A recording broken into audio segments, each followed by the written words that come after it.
ocasión, ¿verdad? Pero si no es necesario, pues no salgan tan a luz directa del sol entre digamos, del mediodía hasta por las 2:30 de la tarde. Busquen sombritas, pues. Pero si no se puede, pues ni modo, ¿va? Pero bueno, ahí estamos. Así que bienvenidos todos. Primero, Dios, el Señor nos va a permitir todavía seguir adelante y mientras Él nos ayude, vamos a continuar. ¿Cuántos creen eso? Yo lo creo con todo mi corazón. Vamos a orar ahorita sin antes mandarle un saludo a los hermanos que se conectan a través de las redes sociales. ¿Quieren mandarle un saludo a los hermanos allá en el extranjero? Un saludo de Damasco, hermanos que se conectan a través de la radio. Dios les bendiga. Oramos al Señor. Padre nuestro que estás en los cielos, queremos darte gracias esta mañana. Es un nuevo día, una nueva oportunidad que nos has dado de amanecer con vida. Si algo debe producirnos gratitud a nosotros hacia ti, es que nos des vida. Porque la vida proviene de ti, la generas tú dentro de nuestro ser. Y es un privilegio muy grande para el ser humano que tú quieras generar vida en nosotros. Y nosotros lo entendemos, comprendemos y tenemos mucha gratitud hacia ti por tus favores y misericordia. Nos has redimido, nos has perdonado, nos has dado provisión continua. Nos sanas de nuestras dolencias y perdonas nuestras iniquidades. ¿Qué más podemos pedirte, Señor? Muchas gracias. Y esta mañana, Señor, estamos acá con el propósito de predicar tu palabra, pero quisiera orar por todos y cada uno de mis hermanos que están en esta mañana aquí. Y no solo por ellos, sino por todas sus familias, que cerca o lejos, que tú escuches la oración de mis hermanos, que tú escuches la petición de mis hermanos, que te acerques a ellos para fortalecerlos. Tú sabes, Señor, que hay hermanos y hermanas que están pasando por momentos muy difíciles, donde muchas veces uno no puede comprender las cosas por qué llegan y por qué son. Danos la sabiduría para poder entender todas esas cosas, mi Señor. Ayuda, oro por mis hermanos para que fortalezca. Con mucha alegría oí el testimonio de una de mis hermanas que me dijo que la había sanado de un problema que tenía muy grave. Muchas gracias por intervenir en esa forma. Así como es intervenido en mi hermana, intervengan a otras personas que están pasando por momentos muy difíciles, Señor. Ayúdales, por favor. Y esta mañana, mi Señor, quiero pedirte que al predicar tu palabra, como siempre, amado Espíritu Santo, tú te encargues que a través de mi vida pueda tocar la vida de mis hermanos, que lo divino solo tú puedes ponerlo, porque lo divino es poderoso para ayudarnos en nuestra situación. Por eso te pido que toques, fortalezcas a mis hermanos a través de tu palabra. Yo solo me someto a ti, me ofrezco a ti y que la bendición venga para nosotros y que tu nombre sea glorificado. En el nombre de Jesús, gracias Señor, amén y amén. Bien, que Dios les bendiga. Yo esperaría estar entregando 10 para las 10. Espero. Si tienen paciencia conmigo una hora, podemos sacarle mucho provecho, mucho provecho. Vamos a estudiar el capítulo 2 de Gálatas. Capítulo 2 de Gálatas. Tiene 21 versículos, es relativamente corto, pero con tanta esencia. El tema que vamos a desarrollar lleva por un título algo raro, algunos de ustedes quizás nunca lo han oído. Apología del Evangelio. Ese es el tema. Apología del Evangelio. A lo mejor usted se pregunta, ¿y qué es apología? Ya lo vamos a ver. La verdad central dice, el Evangelio debe ser defendido contra toda amenaza. El Evangelio debe ser defendido contra toda amenaza. El texto clave está en Gálatas 2:21. Si quiere lo leemos. Gálatas 2:21 es el último versículo del capítulo 2 de Gálatas. Si no lo han hallado, se los leo. Oiga, no desecho la gracia de Dios, pues si por la ley fuese la justicia, entonces por demás murió Cristo. ¿Entendieron algo de ese texto? ¿Quieren repetirlo conmigo? Gálatas 2, 21. Es posible que a usted le guste más el verso 20, ¿verdad? Pero como el versículo clave es este, tenemos que obedecer. 2, 21 de Gálatas. Díganlo conmigo, por favor. No desecho la gracia de Dios, pues si por la ley fuese la justicia, entonces por demás murió Cristo. ¿Cuesta entender esos versículos o no le cuesta a usted? A mí me cuesta. Pero cuando lo entendemos, podemos vivir una vida de más calidad. El que se esfuerza por llevar una vida mejor, vive mejor. Va a ser más saludable, va a tener menos problemas, porque Dios va a estar allí siempre ayudándoles. Entonces vemos la verdad central, el verso clave y el tema apología del Evangelio. Primero, la palabra apología no la va a encontrar en la Biblia, no está. Usted puede buscarla en toda la Biblia y no va a encontrar la palabra apología. Es una palabra, bueno, con el hermano Misael aprendimos el domingo que la carta a los Gálatas fue la primera escritura del Nuevo Testamento que se escribió a los Gálatas. Eso quiere decir que el que empezó a hablar de apología fue Pablo. Ahora, ¿qué significa la palabra apología? Es una palabra complicada, primero, porque nosotros en el español tenemos mucha influencia del latín. Entonces, todas las traducciones en veces van al español o vienen del latín al español, ¿verdad? Vinieron del griego al latín, del latín al español. Entonces, nosotros tenemos mucha influencia del latín. El problema es que, viéndolo desde ese punto, no hay una raíz que indique qué significa apología. Mientras que en inglés, la palabra apología se dice apology. Y la palabra apology sí tiene un origen en la palabra que quiere decir hacer una defensa. Hacer una defensa.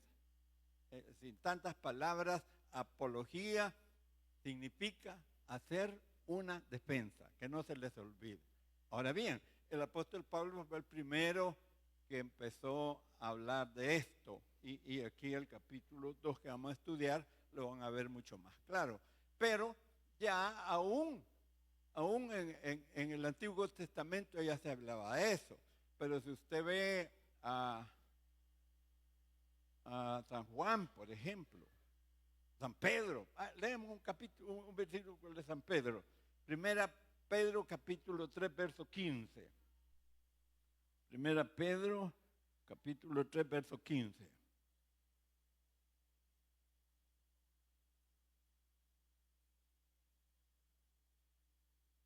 3:15 de Pedro. Oiga, se los leo. Si no santificad a Dios el Señor en vuestros corazones, y oiga, y estad siempre preparados para presentar defensa con mansedumbre y reverencia a todo el que os demande razón de la esperanza que hay en vosotros. ¿Estar preparado para qué? ¿Estar preparado para qué? Para presentar defensa. Entonces nosotros tenemos que defender la fe que tenemos. Si viene alguien y lo empieza a bombardear y usted ya no haya cómo hacer, dígale, mire, yo respeto su religión, usted respete mi fe. No va a decir que tiene usted religión. Nosotros no tenemos religión, porque el Evangelio no es una religión. El Evangelio es una relación. Ese es el Evangelio. Es una relación. Entonces, dígale, Yo respeto su religión, usted respeta mi fe. Tranquilo. Si usted ya no haya cómo, mejor no se mete en estas cosas, ¿va? Porque pues, el enemigo es astuto y puede hacerle daño a uno por diferentes maneras. Pero no cree que solo fue, le voy a leer un versículo que está en la segunda carta del apóstol San Juan. En la segunda carta el apóstol le está escribiendo a una señora. Dice el verso, le voy a leer unos 2 versículos, o 3, oiga. Verso 8. Mirad por vosotros mismos. Oiga estos textos, hermano. Mirad por vosotros mismos, para que no perdáis el fruto de vuestro trabajo, sino que recibáis galardón completo. Y oiga, cualquiera que se extravía y no persevera en la doctrina de Cristo, no tiene a Dios. Y el que persevera en la doctrina de Cristo, este tiene al Padre y al Hijo. Y oiga esto, si alguno viene a vosotros y no trae esta doctrina, no lo recibáis en casa, ni le digáis bienvenido, porque el que le dice bienvenido participa en sus malas obras. ¿Verdad que la Biblia nos enseña que la apología está por todos lados en la palabra? Y le podía seguir diciendo más versículos, ¿verdad? Porque mi mente es capaz de absorber. Fíjense que no lo traigo apuntado ni nada, sino que están aquí, hermano. Eso es muy importante, porque la palabra de Dios es tesoro. Y entre más tesoro tenga, más rico es, ¿o no? Entonces, entre más tenga la palabra, más fe va a tener. ¿Sabe que el Señor le dijo a Pedro? Simón, Simón, han pedido tu vida para ser zarandeado. Pero le dijo, pero yo he rogado para que tu fe no falte. Para que tu fe no falte. Así que lo más valioso que tenemos nosotros es nuestra fe. Eso es lo más valioso. Cuando nuestra fe es firme, nadie nos va a botar de la razón que tenemos para aceptar que Jesucristo es el único y suficiente Salvador de nuestras vidas. Ahora, empecemos por hacerles una pregunta. ¿Qué significa ser justificado? ¿Qué significa ser justificado? ¿Saben qué significa ser justificado? Me gusta mucho la definición que aquí se la puedo decir, pero para que vean, dice, en un sentido legal, significa que alguien no es culpable de una acusación en su contra. Desde el punto de vista legal, como un abogado, digamos, lo podría definir. Bíblicamente significa que ante Dios no tenemos condenación alguna porque hemos sido perdonados de nuestros pecados. El mensaje central de Pablo es que somos justificados ante Dios mediante la muerte de Jesús, no por la obediencia a la ley del antiguo pacto. Usted sabe que tenemos 2 pactos, ¿verdad? El antiguo pacto y el nuevo pacto. El antiguo pacto se basaba en el cumplimiento de la ley mosaica. El nuevo pacto se basa en el principio que somos salvos por gracia. ¿Y sabe qué dijo Jesús cuando instituyó la Santa Cena, que hoy la vamos a participar? Esta copa es la sangre del nuevo pacto que por vosotros es derramada. Y en otro pasaje va a encontrar que nuestra Pascua, que es Cristo, ya fue sacrificada. En otras palabras, que con la muerte y resurrección de Cristo, toda aquella persona que acepta y recibe a Jesús y cree que Él está vivo y que Dios lo levantó de los muertos y que es el Señor, es salvo. Porque ahí viene la justificación por gracia. No es que yo tenga que hacer algo, no. Porque ya todo está hecho. Una de las palabras importantes que el Señor Jesús dijo en la cruz del Calvario, consumado es. Y eso, al buscar, hermano, la etimología de la palabra consumado, significa todo está terminado, nada deben. O sea, está pagado completo.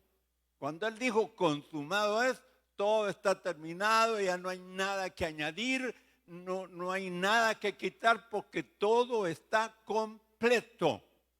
Así que cuando usted recibe a Jesús como su Señor y Salvador, que no nadie lo mueva de ese modo de pensar, porque van a aparecer gente que le van a decir, mire, que si usted no guarda el sábado se va a condenar. Y empiezan a citarle textos de la Biblia. Si usted no está firme en lo que cree, va a empezar a dudar. Cuando leen la Biblia y todo eso, ¿verdad? Que si usted no guarda... Una vez una señora llegó y me dijo, mire, y usted se va a perder solo por una cosa bien pequeña, me dijo. ¿Cuál? ¿No guarda el sábado? Me dijo. Ese es uno de los 10 mandamientos, le dije yo, ¿verdad? Sí, es uno. Perfecto. Pero yo quisiera hacer una pregunta. ¿Y usted sabe los otros? Le dije yo. ¿Sabe el 1? ¿Sabe el 2? ¿Sabe todos estos mandamientos? Bueno, no he tenido tiempo de aprendérmelos. El problema es que los 10 son iguales, le dije yo. Y cualquiera de esos que usted no guarde, si quiere vivir bajo la ley, lo condenan. Allí no es cuestión, le dije yo, que usted guarde el sábado.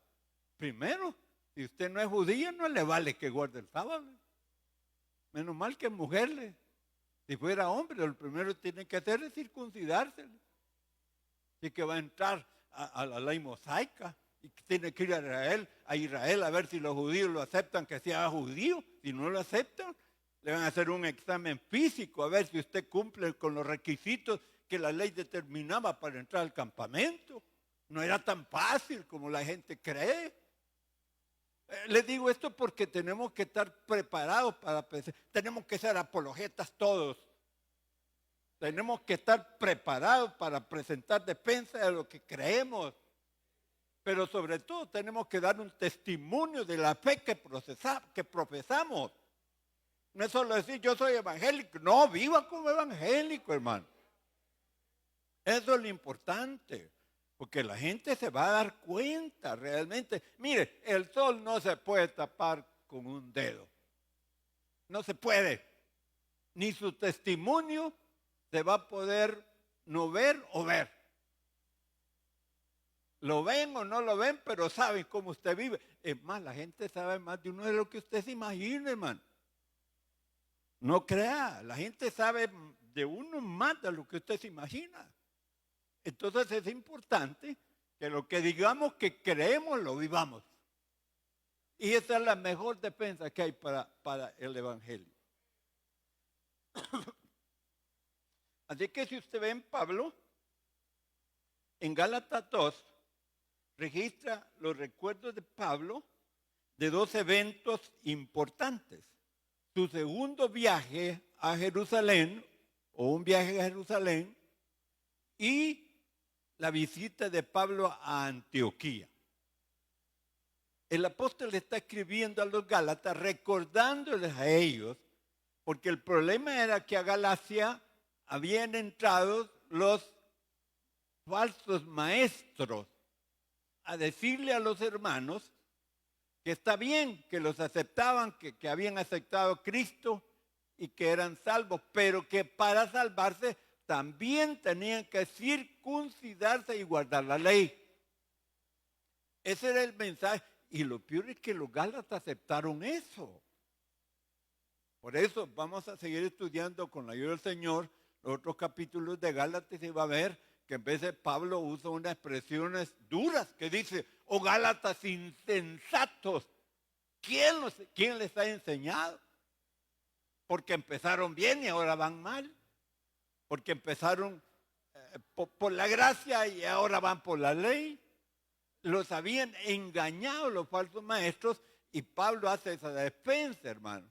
Por eso en el recuerdo de Pablo está su viaje a Jerusalén y la visita de Pedro a Antioquía.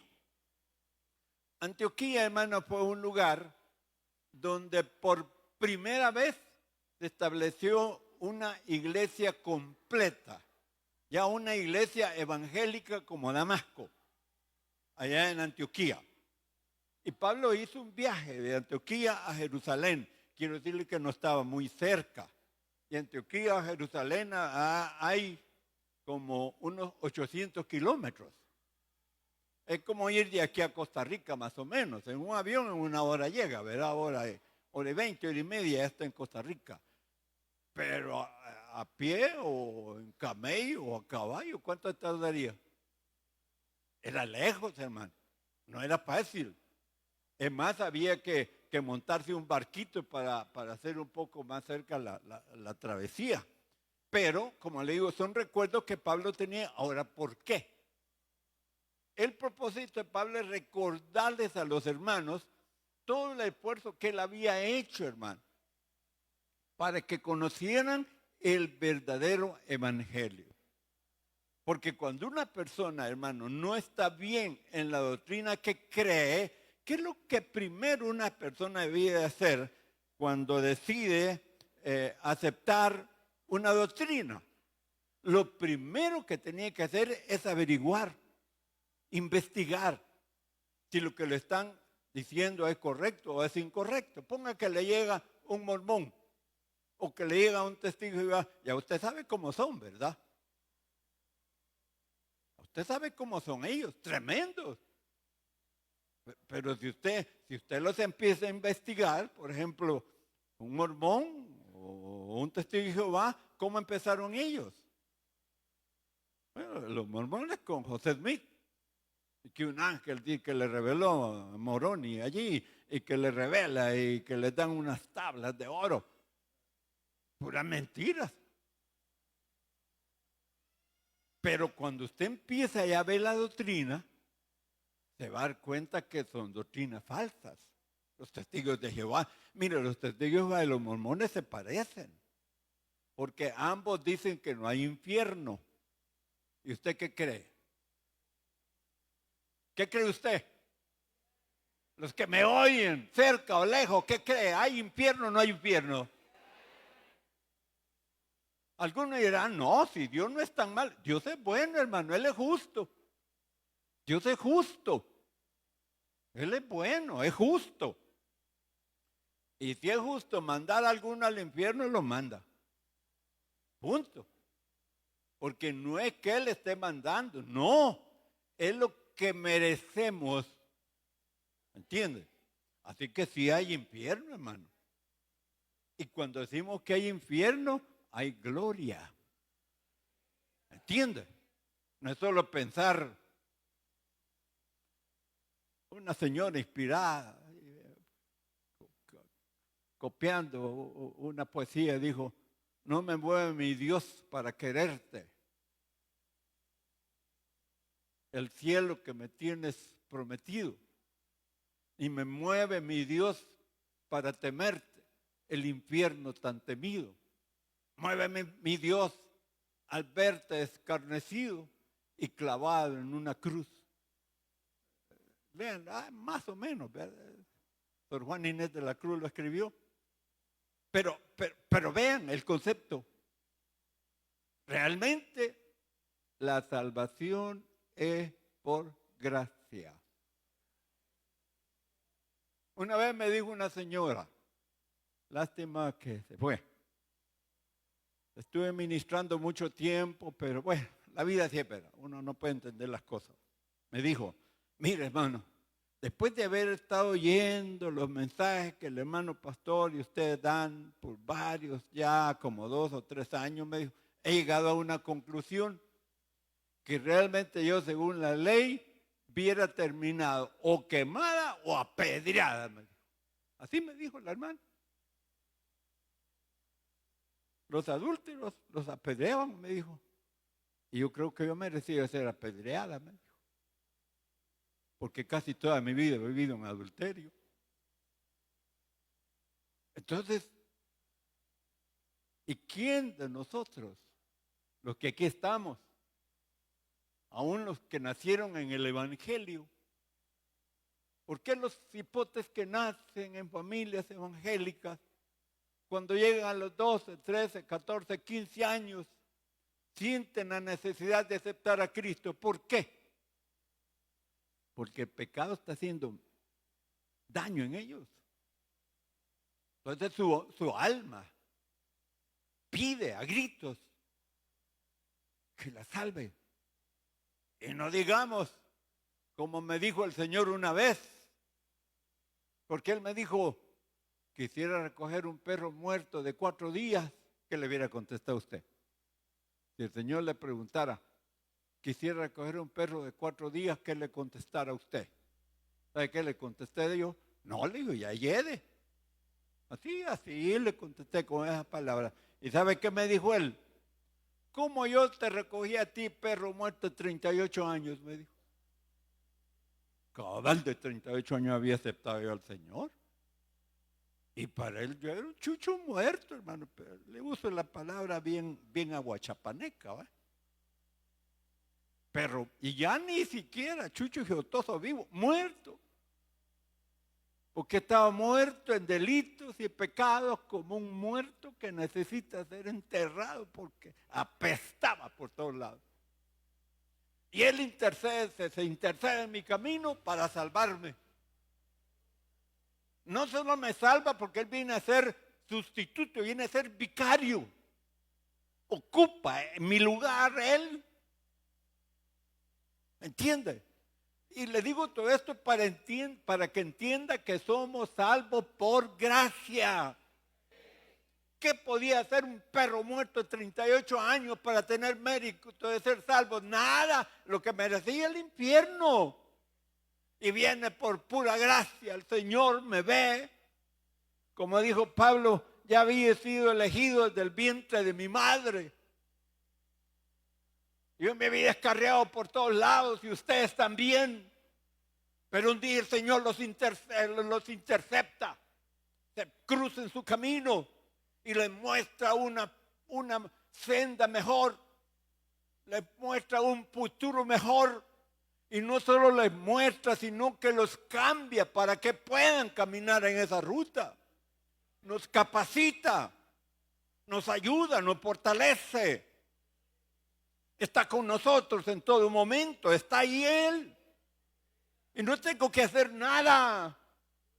Lo único que tengo que hacer es agradecerle a Él por lo bueno y maravilloso que es. ¿Cuántos dan gloria a Dios esta mañana, hermanos? Así es, hermano, que entre más vive el Evangelio, más ejemplo va a ser de los creyentes. Entre más viva. Si no, ay Dios mío. Vamos a leer la carta a los Gálatas. Quiero que empecemos leyendo los versos del 1 al 5. En el capítulo 2. Voy a leer yo el 1, usted me ayuda con el 2. Vamos a ir rápido porque he prometido que a las 10 les voy a estar entregando el púlpito. Después, pasados 14 años, subí otra vez a Jerusalén con Bernabé, llevando también conmigo a Tito. Lean el 2. Pero subí según una revelación. Y para no correr o haber corrido en vano, expuse en privado a los que tenían cierta reputación el evangelio que predico entre los gentiles. Mas ni aun Tito, que estaba conmigo, con todo y ser griego, fue obligado a circuncidarse. Lean el 4. Y esto, a pesar de los falsos hermanos introducidos a escondidas, que entraban para espiar nuestra libertad que tenemos en Cristo Jesús, para reducirnos a esclavitud. Leamos el 5. A los cuales ni por un momento accedimos a someternos para que la verdad del Evangelio permaneciese con nosotros. A los cuales en ningún momento accedimos a someternos. ¿Ya ve que lo que está haciendo Pablo? Como les digo, la palabra apología no la encuentra en la Biblia. Son de las cosas, abstracciones que se llaman, ¿verdad? Abstracciones. Están allí, pero no va a encontrar esa palabra, pero usted lo puede ver. La defensa de Pablo está hablando de la apología. Entonces, es muy importante esto, hermanos, porque si usted ve, los falsos maestros lo que procuraban era desacreditar a Pablo con los líderes de la iglesia en Jerusalén. Y entre lo más importante estaba San Pedro, San Juan y Jacobo, el hermano de Jesús. Ellos eran los tres más importantes de la iglesia en Jerusalén. Y Pedro y Juan eran de los que formaban el círculo íntimo del Señor Jesús. Así que tanto Pedro y Juan tenían una reputación de ser realmente considerados como clave en la iglesia. Pero viene Pablo y empieza a predicar un evangelio diferente en el sentido que ya no se basaba en las normas de la ley, sino que ahora él anda predicando a un Cristo que vino a la tierra, que no que naciera aquí, sino que él se había manifestado en carne y que había nacido en forma de bebé y que había crecido y que había desarrollado. Y a la edad de 30 años él se manifiesta, empieza a predicar el evangelio. 3 años después lo matan, 3 años y medio después lo matan. Pero al tercer día resucita de los muertos. Y el mensaje de Pablo es que Jesucristo había resucitado y que estaba vivo y que era el único medio de salvación. Y si usted ve a Pedro predicando en su primer mensaje, el primer mensaje, en capítulo Hechos, capítulo 4 de Hechos, se narra el primer mensaje de Pedro, cuando la gente, esos ebrios están, borrachos están, y él les dijo, no están borrachos porque es la hora, las 9 de la mañana, no pueden estar borrachos, no. Este es el cumplimiento de la promesa que Dios había hecho, que sobre toda carne derramaría su espíritu. Pero en el verso 12 del capítulo 4, Pedro en su mensaje dice algo muy importante, porque no hay otro nombre debajo del cielo dado a los hombres en quien podamos ser salvos. Entonces, ahora la idea de los falsos maestros era desacreditar la relación que Pablo tenía con los líderes de la iglesia. Ahora bien, dicen los especialistas que no se ponen de acuerdo si realmente, si fue 14 años después de que se le apareció al Señor, o después 14 años después. Esas son cosas que para mí las veo pequeñas, porque muchas veces los teólogos andan metiéndose en tantas cosas, pero la Biblia, si yo le preguntara a usted, según el texto que hemos leído, ¿por qué Pablo fue a Jerusalén? ¿Porque lo habían llamado? ¿Lo habían citado para que fuera a defender la doctrina que creía? No. Por revelación. Así que quien le dijo a Pablo que fuera de Antioquía a Jerusalén fue el Señor Jesús. Él le dijo. ¿Y qué más explicación quieres? Yo subí, dijo, no porque me haya invitado, sino por una revelación. Por eso es que Pablo fue. Y fíjense qué inteligente era el apóstol. Llevó a 2 hermanos con él. Uno se llama Bernabé y el otro Tito. Y el Tito no era judío, era griego. Y él recalca, y aún Tito dice, con todo ser griego, no obligaron a que se circuncidara. ¿Qué quiere decir? Que los líderes estaban de acuerdo con Pablo, el mensaje que predicaba. Y sobre todo Pedro, porque Pedro, cuando él se había quedado allí unos días en Jope, y Cornelio, un centurión romano, tuvo una visión. Y en la visión se le reveló que fuera a llamar a Pedro. Y el centurión mandó unos soldados a traer a Pedro. Pero Pedro estaba en ayuno. Y dice que tuvo gran hambre. Y pidió que iba a entregar al ayuno y que le hicieran comida. Mientras estaba esperando que le sirviera la comida, tuvo una visión. Dice que vio del cielo como un gran lienzo. Le voy a hablar así como decimos nosotros, un gran tanate. ¿Verdad? Que venía del cielo, se lo ponen enfrente, se suelta de las 4 puntas y habían allí tenguereches, zarigüeyas, chuchos, había alacranes, de todo. Y la voz le dijo, Pedro, mata y come. ¿Y qué le contestó Pedro? No, le dijo, no, nunca no ha entrado nada inmundo en mí. Mire qué creídos somos los humanos, man. Y que santos, hermano, y si fuéramos pícaros, Dios guarda. ¿Y qué le dijo la voz? No llames inmunda lo que Dios ya limpió. Tendremos talles de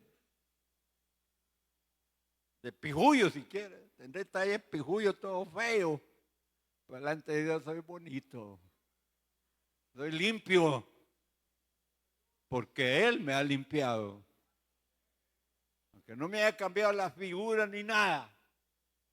Digno de estar en ese, pero estar allá adentro, hermano. Y sucedió por 3 veces cuando tocan la puerta.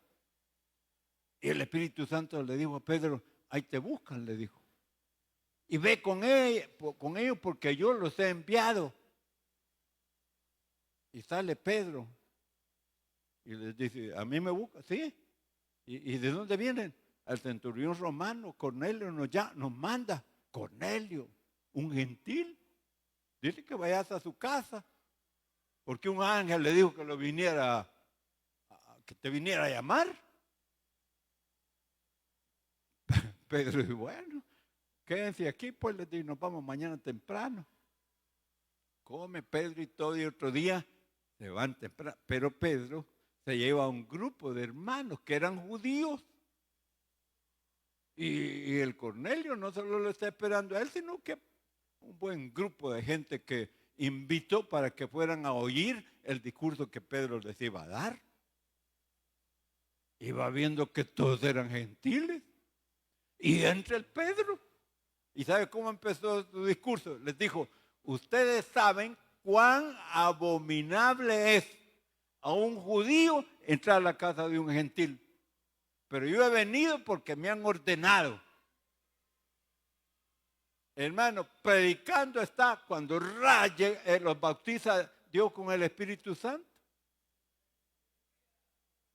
Igual que los 120 empiezan a hablar las lenguas de esos gentiles. ¿Entienden lo que le estoy predicando?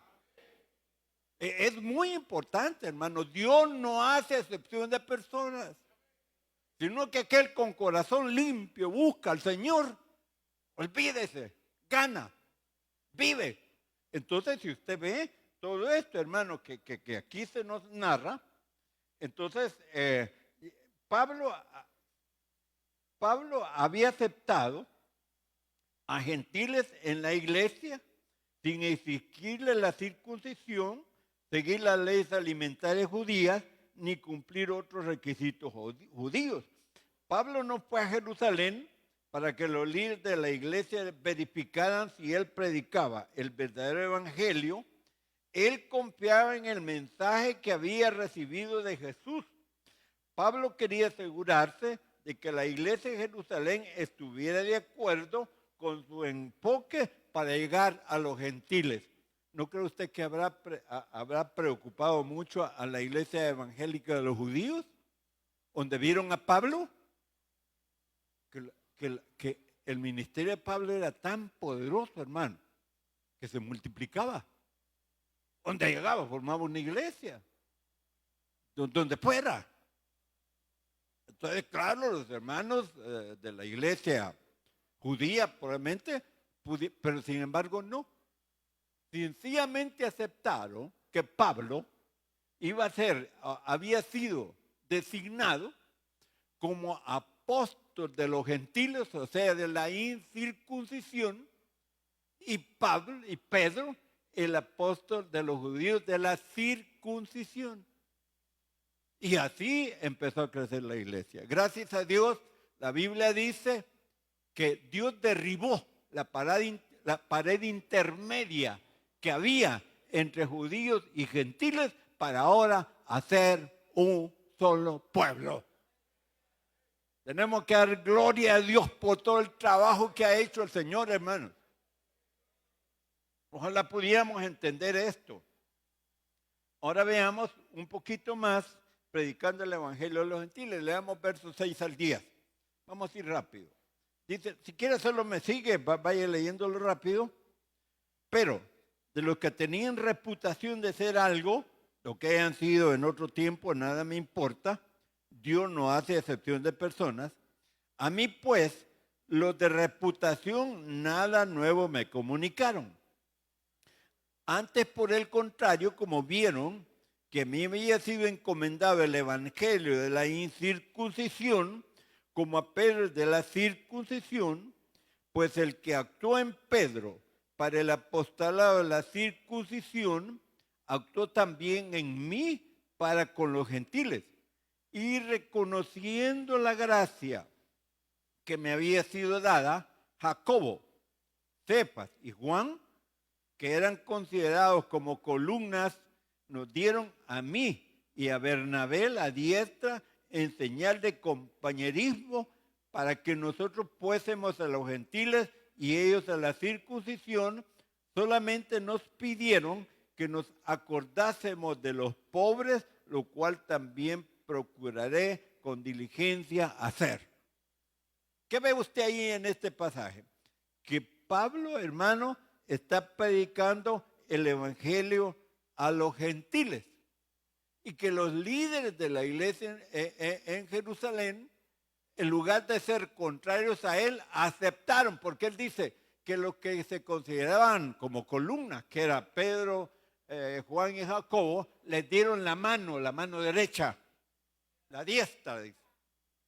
Les dieron la mano en señal de compañerismo. Ya no los consideraban contrarios, no, ni competencia, no, los consideraban un equipo que juntos iban a ganar tanto a los gentiles como a los judíos. Y reconocían que verdaderamente Pablo sí era un verdadero apóstol. ¿Cuál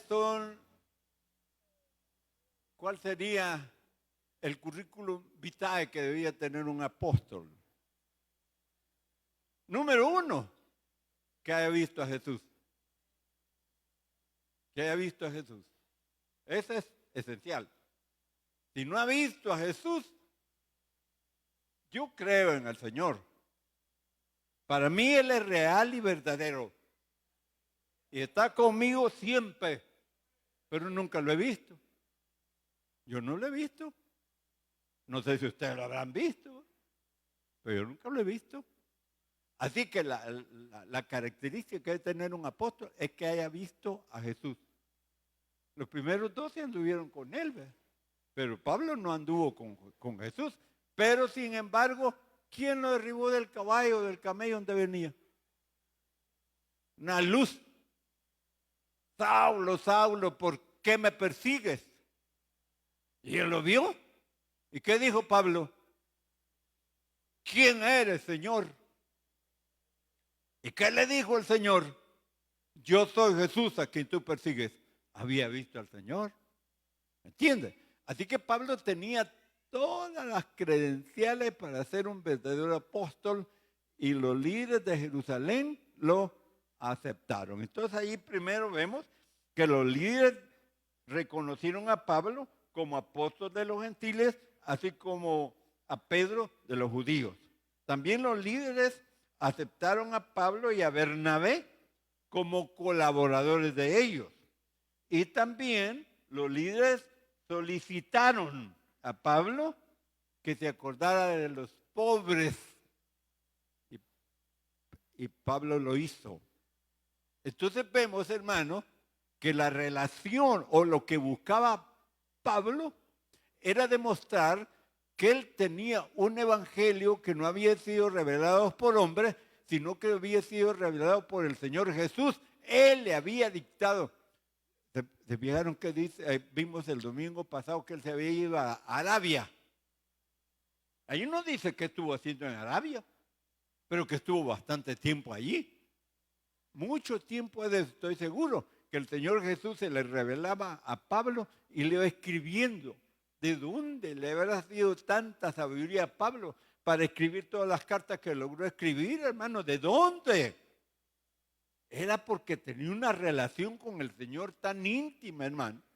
Porque era importante para Dios, para el Señor Jesús, para Él era tan importante el ministerio de Pablo, porque Él sabía hasta dónde iba a llegar la influencia de ese evangelio y con el devenir de los tiempos, lugares lejanos como Aguachapán, que se iba a levantar una iglesia como Damasco, por la influencia misma que empezó hace años y años, el Señor Jesús lo hizo, porque estaba pensando en usted, en usted, en usted, y estaba pensando también en mí, que no teníamos que hacer nada para ser salvos.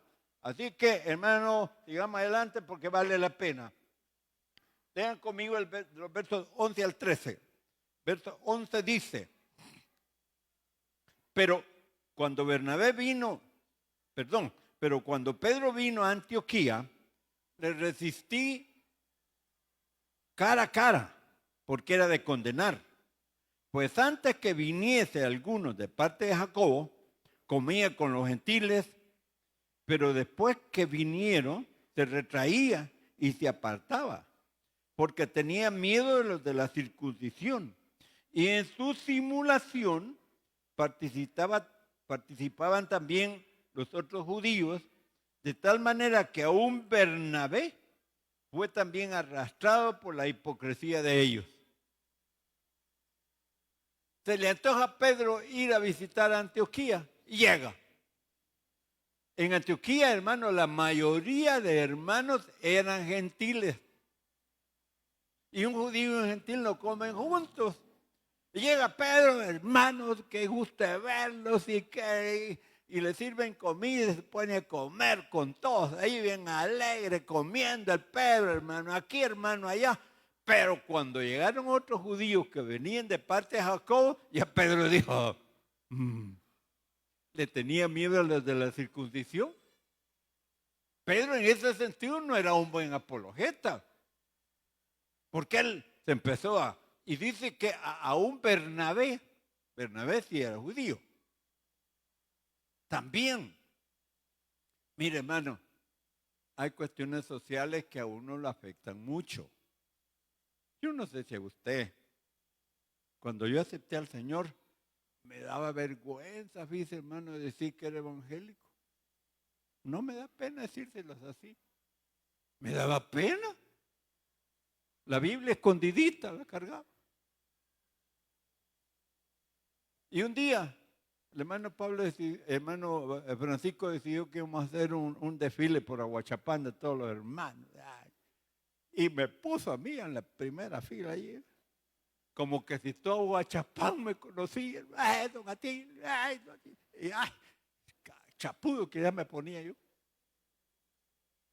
Me daba pena, hermano. Uy, qué pena, ni qué. Soy evangélico y yo sé que es el honor más grande que un ser humano puede tener, hermano. Pero así es la sociedad. Así son las cosas sociales. Y como el mundo quiera o no lo atrae. Mire, si un creyente se mete a una reunión donde no sean cristianos, le aseguro que va a tener problemas. Porque no va a decir ni que es mundano, ni va a decir que es creyente. Entonces, ¿qué es pues? Nada. Mejor que vuelva a aceptar a Cristo otra vez. ¿Ve? Yo puedo entrar como cristiano a cualquier parte, hermano. Yo puedo entrar como a cualquier parte, ¿y qué? Pero mi fe no va a fallar. Hay gente que cuando va a comer en medio de personas que no son cristianas, no oran para comer. Ay, en su casa grandes oraciones, hacen largas para comer.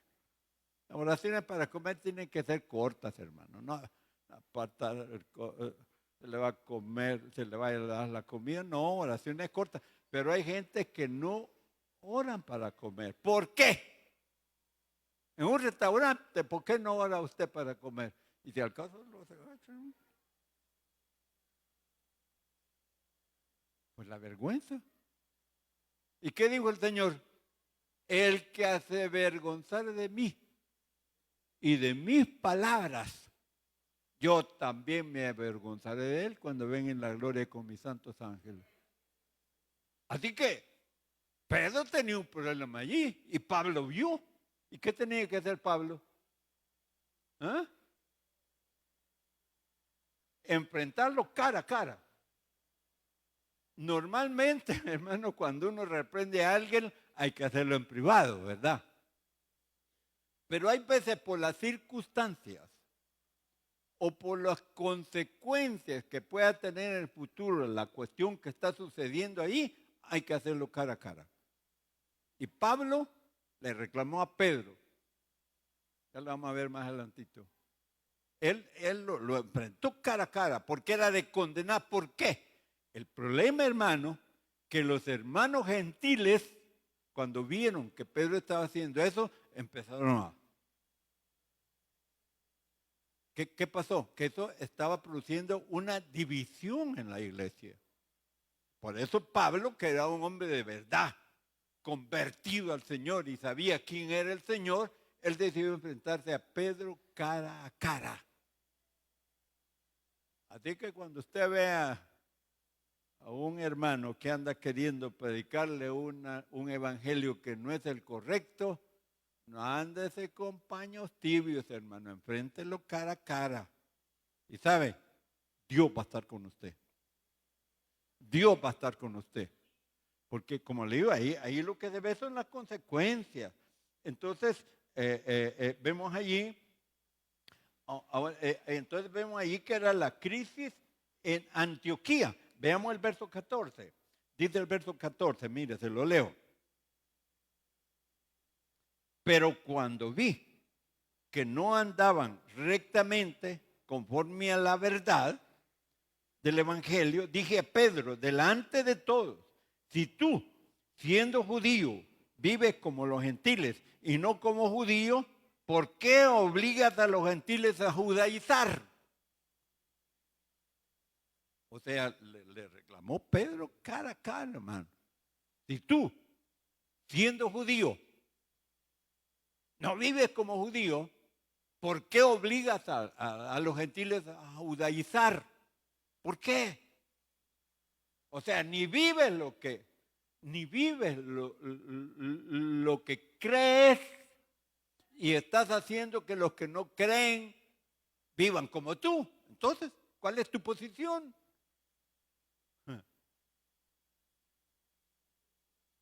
¿Ya le ha enfrentado a usted alguna vez así, hermano? Si usted está bien, nadie lo va a enfrentar. Pero si no está bien, no crea. Y no es porque el otro sea tan sabio, no. Es porque Dios lo ama. Y quiere sacarlo de la ignorancia. Y entonces Pablo lo que hace aquí, en este versículo, es que confronta a Pedro. Así que la salvación basada en obras no es salvación en absoluto. ¿Por qué?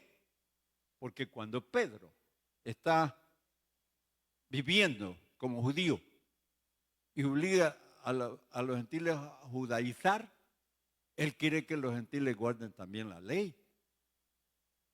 ¿Qué significaba eso? Hace poco vi a una muchacha, no es cristiana, con el pelo rojo. Le digo, ¿y qué le pasó? Me fui a arreglar el cabello. Rojo, rojo, ay, colorado, el pelo, de lejos se ve. Y le digo yo, ¿sabe qué se ofende a Dios? Le digo yo.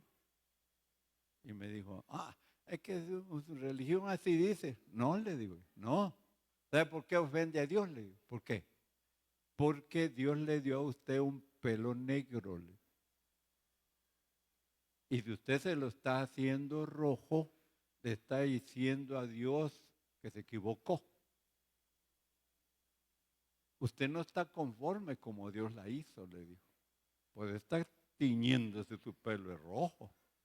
Uy, me dijo. Y le digo, tenga cuidado.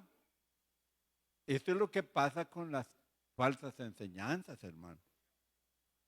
Cuando la gente cree que por obras va a alcanzar la salvación, y entonces ¿para qué murió Jesús? Pues? En la muerte de Jesús se cubrió todo.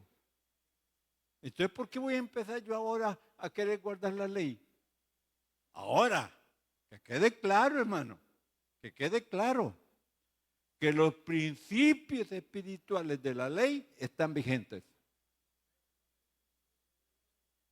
¿Qué quiere decir eso?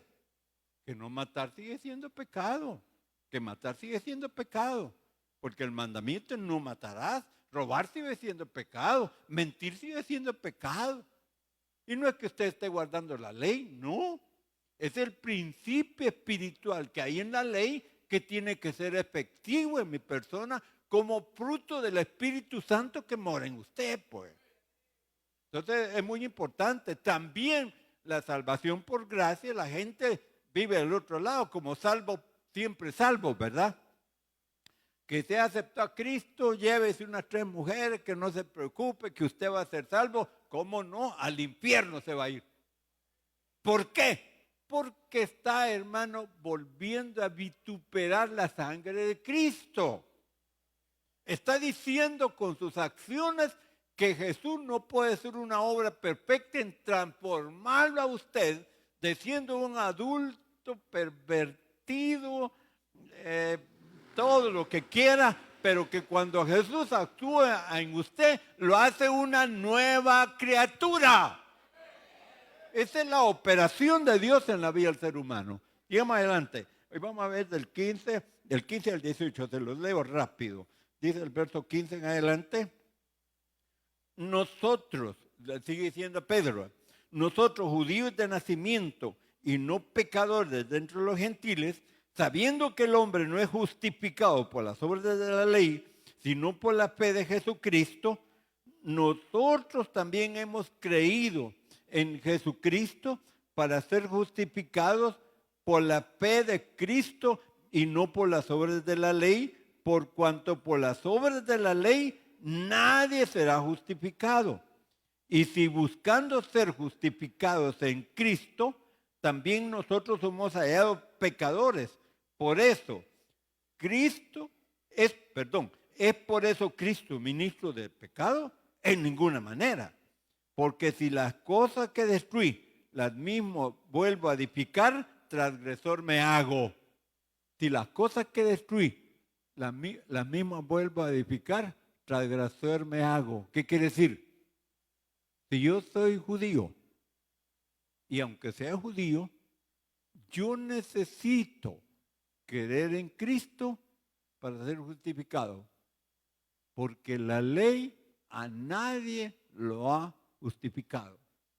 A la ley nadie lo ha salvado. La ley lo que hacía era señalarle al hombre lo que era malo. Y si lo que hacía era digno de muerte, moría. No había misericordia. No había misericordia. ¿Se acuerdan de Jesús cuando le hablaron a la mujer que fue hallada en el acto mismo del adulterio?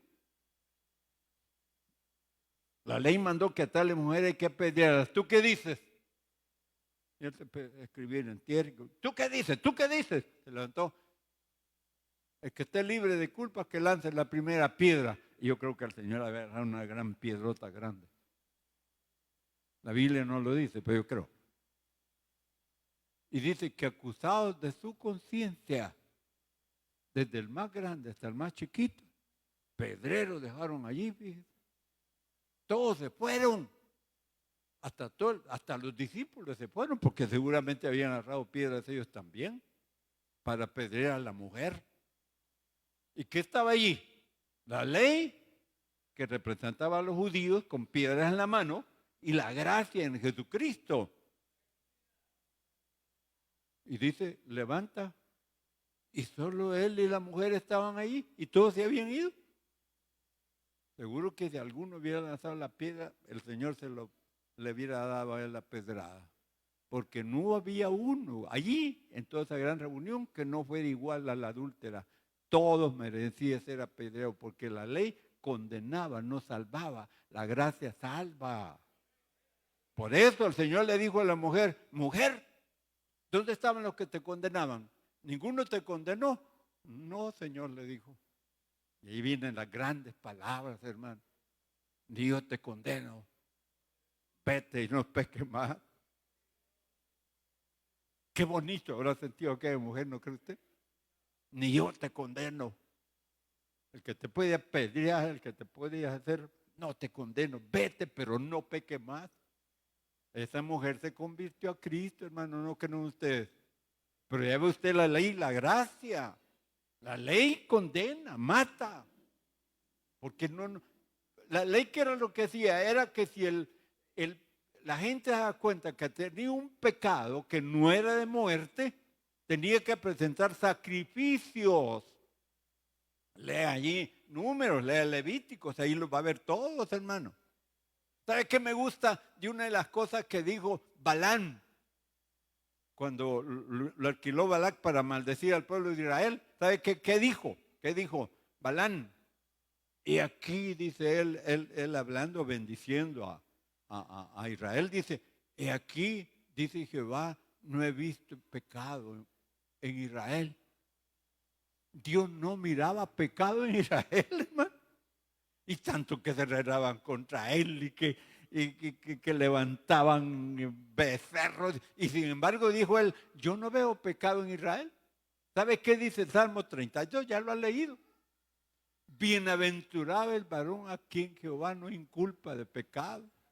Bienaventurado aquel cuyas transgresiones son perdonadas. Ay, hermano, qué gran Dios tenemos, que mereciendo ser condenado nos da salvación. Termino ya con esto leyéndoles del verso, ya estamos en el 18, yo les leo el verso 19 al 21. Justificados por la fe en Jesús.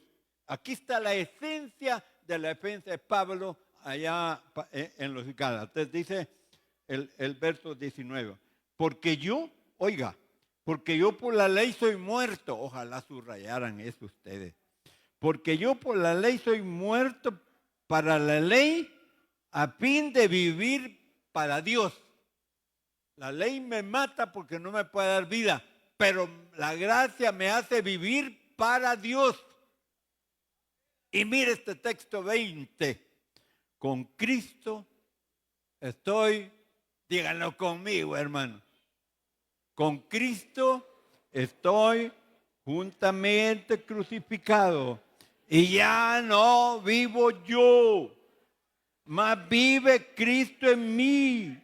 Y lo que ahora vivo en la carne, lo vivo por la fe del Hijo de Dios, el cual me amó y se entregó a sí mismo por mí.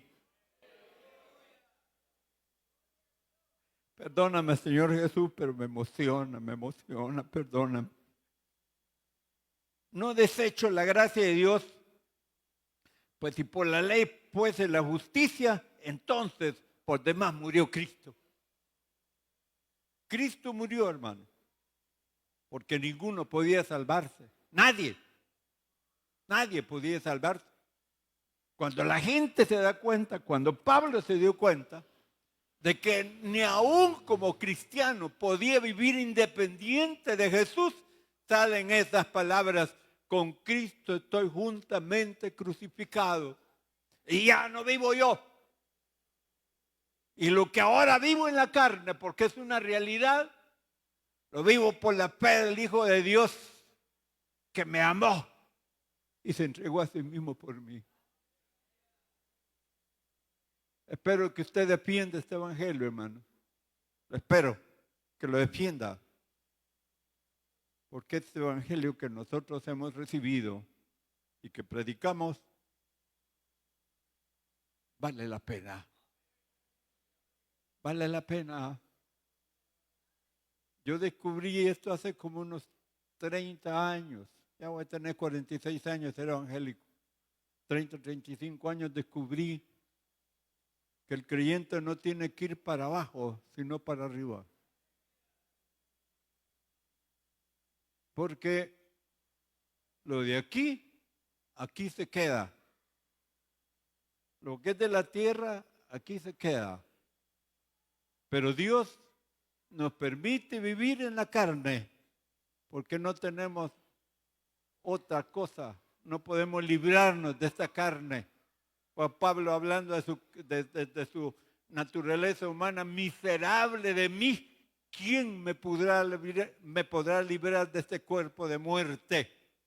Pues sabiendo Dios que no íbamos a poder, viene y pone su espíritu dentro de nosotros para que a través de esa influencia divina, el más pervertido mujeriego puede hacerse el disimulado cuando una muchacha le está haciendo ojos galanes. O el más pervertido bebedor de vino puede ver en la mano de otros el vino que rojea y sin embargo no lo va a beber, porque no es él el que vive en él, sino Cristo que vive en él y que se entregó Jesús en la cruz del Calvario para salvarnos. ¿Cuántos dan gloria a Dios esta mañana? No, de verdad, ¿cuántos dan gloria a Dios esta mañana? Anímese a defender este evangelio que predicamos. Anímese y vívalo como tiene que vivirlo. Y si esta mañana hay alguien que quiere aceptar a Cristo, yo he hecho todo el esfuerzo por predicar este mensaje. Viera que he estado preocupado por 15 días y apología en mi mente, pero sin embargo Dios me mostró que no, que la verdad es que vivamos el evangelio como tenemos que vivirlos para que otros se animen a vivir también como tal. ¿Habrá alguien que esta mañana quiera aceptar a Cristo? Reconciliar con el Señor, hágalo rápido porque tenemos Santa Cena. No quiero alargarme mucho, pero si hay alguien que quisiera aceptar a Cristo, reconciliar con Él, yo lo invito. Ahí donde está, puede ponerse de pie, levante su mano y vamos a ver su mano y alguien lo va a auxiliar y vamos a orar por usted. Si habrá alguien esta mañana, si no lo hay, que Dios le dé una nueva oportunidad y que Dios me les bendiga nuevamente y despidamos con un gloria a Dios esta mañana. Dios les bendiga, hermano, nuestro hermano pastor.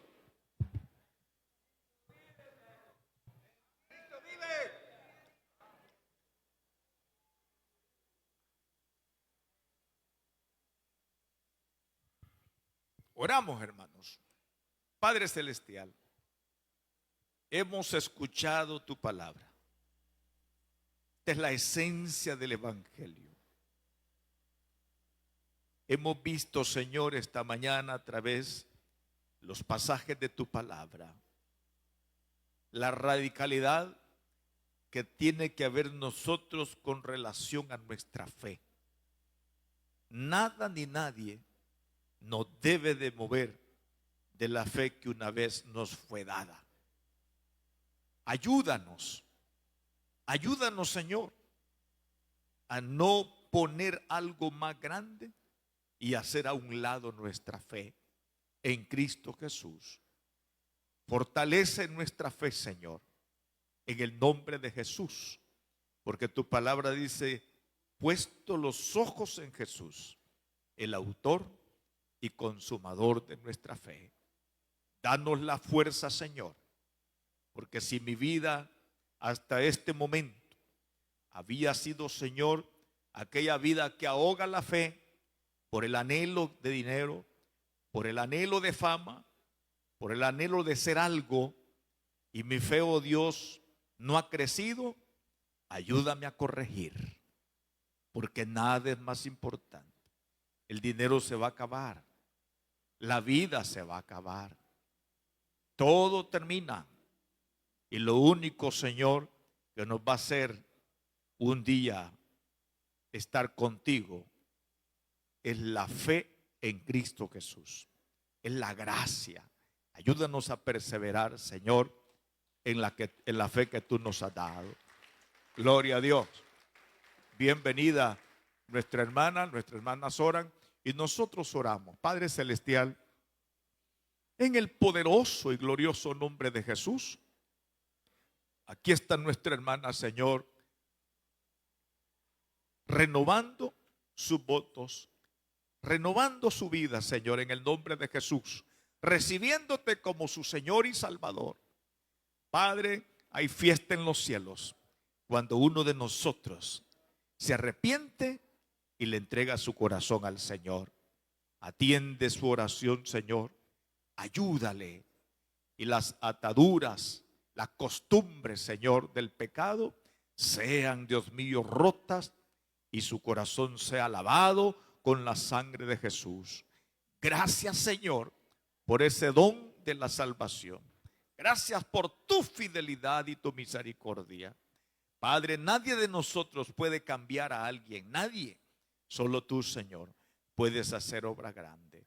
Por eso esta mañana toda la gloria, la honra y la alabanza te la damos a ti. Señor, ayúdanos a no ver el Evangelio con indolencia.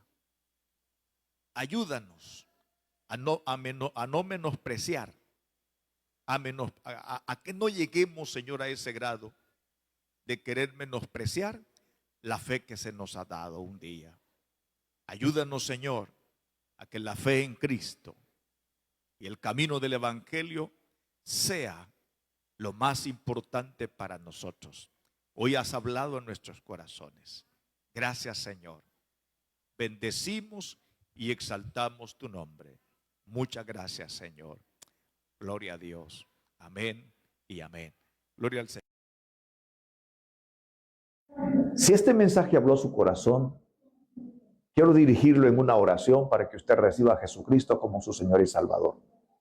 Padre Celestial, en el poderoso nombre de Jesús, vengo ante ti para entregarte toda mi vida. Quiero pedirte, Señor, que perdones mis pecados. Yo te he fallado, pero en este momento te entrego, Señor, todo mi ser. Confieso que Jesús es el Señor y creo firmemente en mi corazón que Dios resucitó a Cristo de los muertos. Padre, perdóname. Pido que la sangre de Jesús me limpie de todo pecado. Fortaléceme para poder caminar en el Evangelio. Lo pido en el nombre de Jesús.